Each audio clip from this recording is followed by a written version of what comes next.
다음 소식입니다. 지난해부터 사모펀드 사고가 끊이지 않고 있습니다.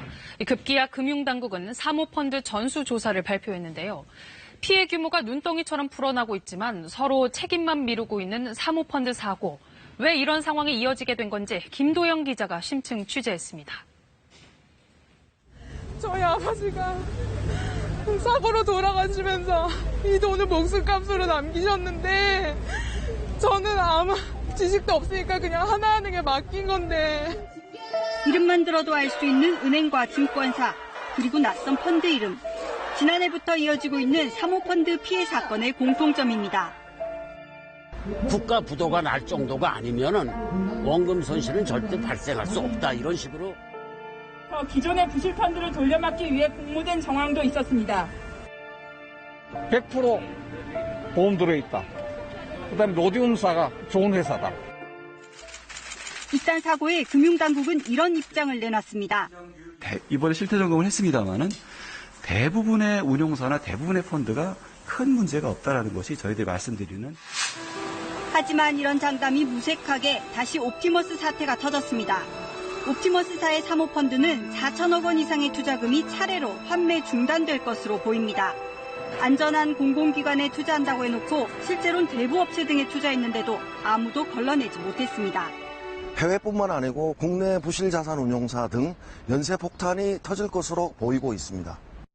절대 안전하다며 팔았던 NH투자증권은 투자인 관여 안 했다며 발을 뺐고 옵티머스는 이를 맡긴 법무법인에 속았다고 주장합니다. 실제 자산을 보관했던 하나은행은 법적 감시 권한이 없다. 펀드 서류를 관리한 예탁결제원도 위조 서류를 접수했을 뿐이라고 밝혔습니다. 피해자는 있는데 아무도 책임지지 않는 상황인 겁니다. 옵티머스에서 다른 부실한 곳에 투자가 되어가지고 환불이 안 돼가지고 지금 이렇게 되고 있다고. 이런 사태의 시작은 규제 완화.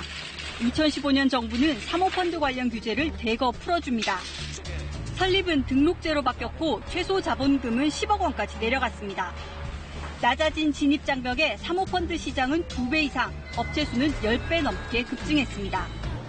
하지만 이 과정에서 상호 견제 장치는 빠졌습니다. 운용사는 투자 상황을 알릴 의무를 면제받았고 다른 어느 곳도 감시나 위법 사항에 대한 보고 의무가 없어졌습니다. 사모펀드는 활성화되어야 된다고 해서 규제와 감독을 빗장을 다 열어줬는데 오히려 그 결과 감시의 사각지대가 생겨서 열매만 기대하고 감독 시스템에는 소홀했다는 지적이 나올 수밖에 없습니다. 금융당국은 이제서야 전수조사 카드를 꺼냈습니다.